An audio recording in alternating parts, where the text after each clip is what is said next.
मोतियों की माला, पटका और जो भी कुछ है सम्मान पत्र आदरणीय श्री बाल स्वरूप राही जी।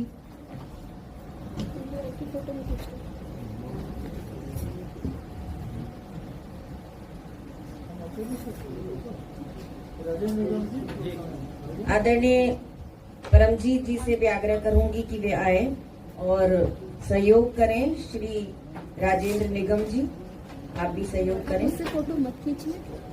और संस्था के अध्यक्ष श्री प्रेम बिहारी मिश्र जी। खींचनी तो इससे खींच लीजिए, खींचनी तो इससे खींच लीजिए। आदरणीय श्री बाल स्वरूप राही जी किसी परिचय के मोहताज नहीं है। 16 मई सन 1936 को दिल्ली के तिमारपुर में जन्मे आदरणीय श्री बाल स्वरूप राही जी जाने माने गजलकार एवं गीतकार हैं।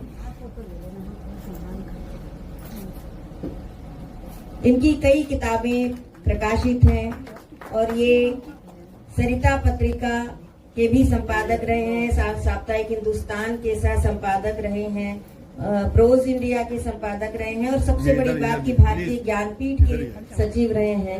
अनेक पुरस्कार, राष्ट्रीय और अंतर्राष्ट्रीय पुरस्कार इन्हें प्राप्त हो चुके हैं और इनकी छत्र छाया सदा हमारे साथ में रहती है और इन्हीं की छत्र छाया में हम लोग पुष्पित पल्लवित होते हैं। बहुत बहुत बधाई आदरणीय राही जी, प्रणाम सहित। श्री आदरणीय बाल राही जी हमारे आज के सभाध्यक्ष, आपको माइक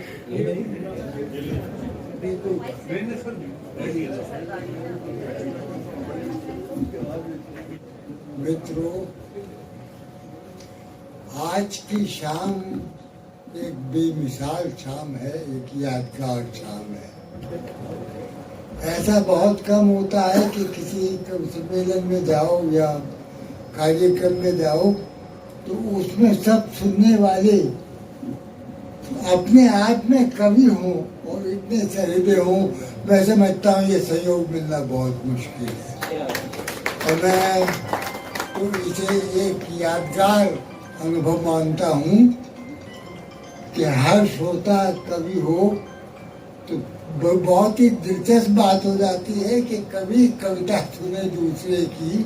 ये अपने आप में एक बहुत रोचक अनुभव है कि दूसरे की कविता सुने और हम उसकी तारीफ करें, तो ये भी एक अनुभव होता है। आज की शाम मैं समझता हूँ कि एक बेमिसाल शाम है, एक बहुत ही यादगार शाम है, एक अच्छी शाम है। हम लोगों ने सुना और मुझे ये सुन के बहुत अच्छा लगा कि जितने भी लोगों ने यहाँ पे पढ़ा,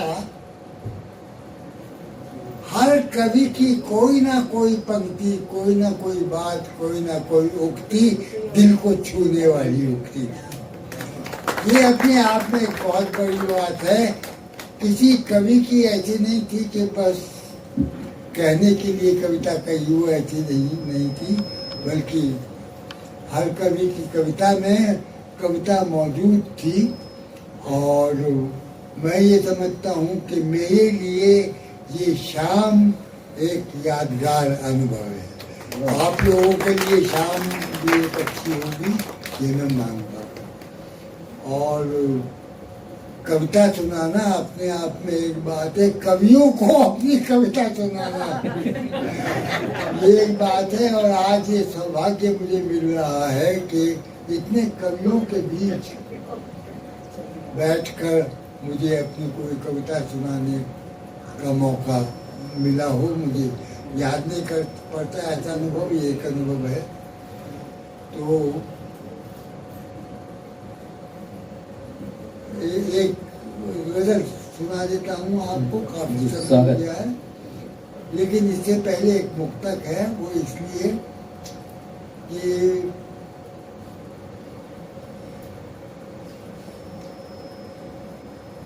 मैंने अब अपने मुंह से क्या कहूँ, मैंने जिंदगी में कोशिश की है कि मैं सत्य को जी पाऊँ, मूल्यों को जी पाऊँ, ईमानदारी से जी पाऊँ। मेरे ख्याल से कोई ऐसी मिसाल देने वाला व्यक्ति आपको नहीं मिलेगा जो ये कह सके कि राही जी ने कोई गलत समझौता किया। मैंने पूरे जीवन में ये निश्चय किया हुआ था कि मैं कोई भी जंग जीतू के हारूं, कभी भी बेईमानी से समझौता नहीं करूंगा, कभी भी झूठ के सामने घुटने नहीं घूमूंगा। मुझे खुशी है, लोग कहते हैं आपको ये सम्मान मिला, वो सम्मान मिला। मैं ये कहता हूँ कि मुझे इस बात की खुशी नहीं है उतनी कि मुझे कौन कौन से सम्मान मिले। मुझे इस बात की खुशी है कि मुझे आज तक वो जो सम्मान मिला है वो हाथ पसारे बगैर मिला। बड़े से बड़े नेता से मैंने कभी समझौता नहीं किया। कभी मैं तो अखबार में रहा तो जाहिर है कि वीआईपी के कांटेक्ट में आने का भी मौका मिलता था, लेकिन कभी भी मैंने अखबार में कोई ऐसी खबर नहीं छापी जिससे मैं सहमत नहीं था। तो ये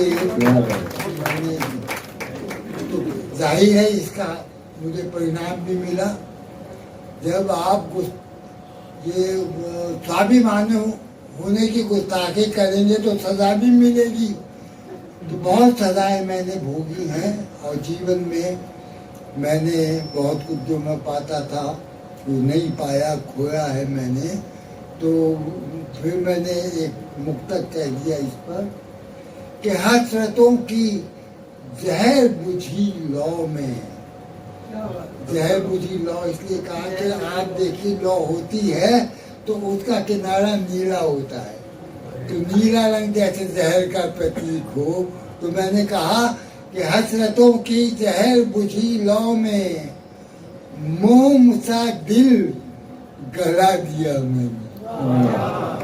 हसरतों की जहर बुझी लौ में मोम सा दिल गला दिया मैंने। और कौन बिजली की धमकियां सहता, कौन बिजली की धमकियां सहता, आशियां खुद जला दिया। बिजली धमकाती थी कि मैं जला लूंगी, तो मैं खुद आशियां जला के बैठ गया, तो मुझे धमकी न मिली। इसलिए हसरतों की जहर बुझी लौ में मोम सा दिल गला दिया मैंने।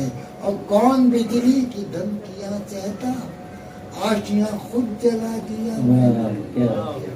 तो इस दौर से निकल के मैंने कविता कही है। तो गज़लें कही खास तौर पे, तो मैं एक गज़ल आपको सुनाता हूँ।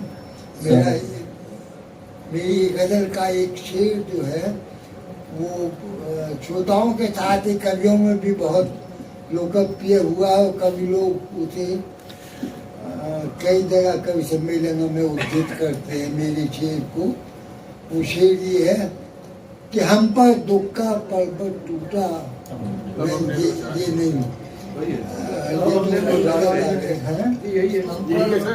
तो गज़ल मैं सुना रहा हूँ कि वो लिखा। खैर गज़ल ये है,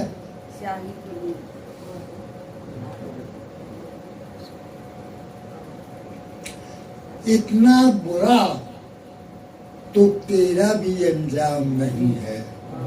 जब थोड़ा सा हारने के बाद जब थोड़ी सी जीत की रोशनी दिखाई देती है तो इस तरह की गज़ल मेरे दिमाग में आती है कि इतना बुरा तो तेरा भी अंजाम नहीं है।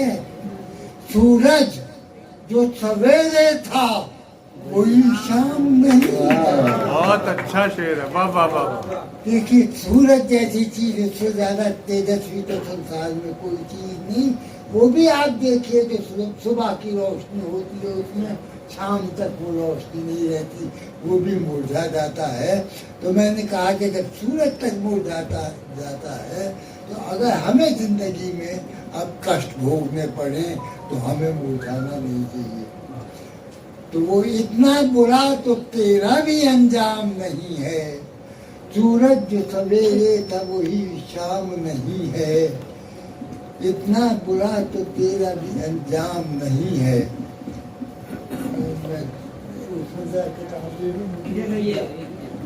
आप बैठे रहिए, मिल जाएगी। आकाश भी हाँ मतलब ये मैं चुरा चुका हूँ कई बार ये कविता है। तो आज मैं खास तौर पे मैंने कहा कि शायरों के बीच जा रहा हूँ।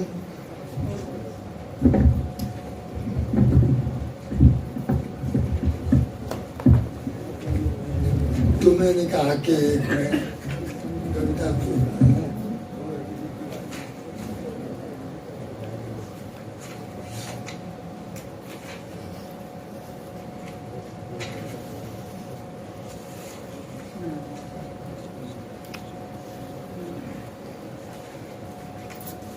जो आमतौर पे मैं किताब में भी जाता नहीं सुनाता कविता, बहुत सुनाता हूँ।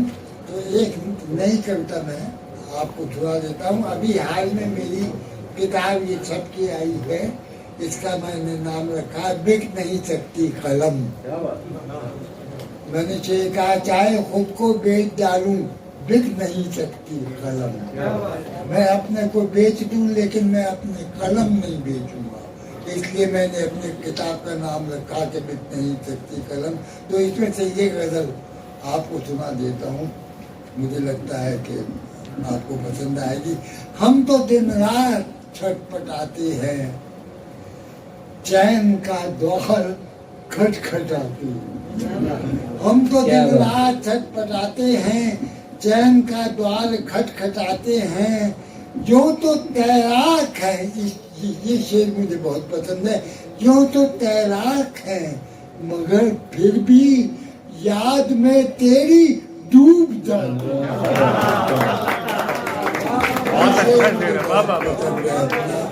बहुत अच्छा। जो तो तैराक है मगर फिर भी याद में तेरी डूब जाते हैं।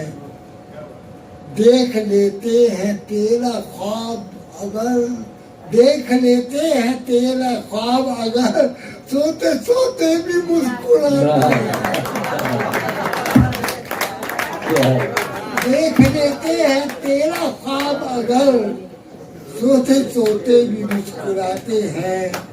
होगी दुनिया बड़ी विशाल मगर, होगी दुनिया बड़ी विशाल मगर, हम तो बस खुद में ही समाते हैं। होगी दुनिया बहुत विशाल मगर, हम तो बस खुद में ही समाते हैं। और अपनी तकदीर कौन लिख सकता, अपनी तकदीर कौन लिख सकता, हम तो बस पढ़ के मुस्कुराते हैं। अपनी तकदीर कौन लिख सकता, हम तो बस पढ़ के मुस्कुराते हैं। और शायरी जिनकी हो गई रोशन, ये मैं गजल आपको खास तौर से इसलिए सुना रहा हूँ कि मैं शायरों के बीच बैठा हूँ, इसलिए मैंने गजल चुनी आपको सुनाने के लिए। शायरी जिनकी हो गई रोशन, चांद तारों से जगमगाती है। जिनकी शायरी चमक जाती है वो चांद तारों की तरह जगमगाती है। शायरी जिनकी हो गई रोशन, चांद तारों से जगमगाते हैं। दिल चुराने में वो जो माहिर हैं, देखिए कि दिल चुराने में वो जो माहिर हैं, आँख क्यों बेवजह चुराते हैं। दिल चुराने में वो जो माहिर हैं, आँख क्यों बेवजह चुराते हैं। और हाथ से छेड़े जो लड़कपन में, मैंने बताया ना संघर्ष करना पड़ा जीवन में, तो मैंने शेर में वो डाल दिया। हाथ से झेले जो लड़कपन में, वो बुढ़ापे में याद आते हैं। हाथ से झेले जो लड़कपन में, वो बुढ़ापे में याद आते हैं। जिंदगी में तो रूखे सूखे हैं, जिंदगी में तो रूखे सूखे हैं, अपनी गजलों में छल छलाते हैं। जिंदगी में तो रूखे चूके हैं, जिंदगी में तो रूखे चूके हैं, अपनी गजलों में छल चलाते हैं। और मिल नहीं पाती जब जगह तिल भर, मिल नहीं पाती जब जगह तिल भर, तेरी महफिल में झिलमिलाते हैं। मिल नहीं पाती जब जगह तिल भर, तेरी महफिल में झिलमिलाते हैं। और दिल में मंजिल समा गई राही, हर कदम शौक से उठाते हैं। हम तो दिन रात खटखटाते हैं और चैन का द्वार खटखटाते हैं। आज शायरों के बीच शायरी सुनाने का मौका मिला, ये एक यादगार शाम है। और मैं समझता हूँ कि आप लोगों को भी ये शाम मुद्दतों तक याद रहेगी। अभी 2 मिनट का समय और लेना चाहेंगे। कुछ संस्थाओं के लिए हमने जो सम्मान रखा है, उन्हें मैं आमंत्रित करती हूँ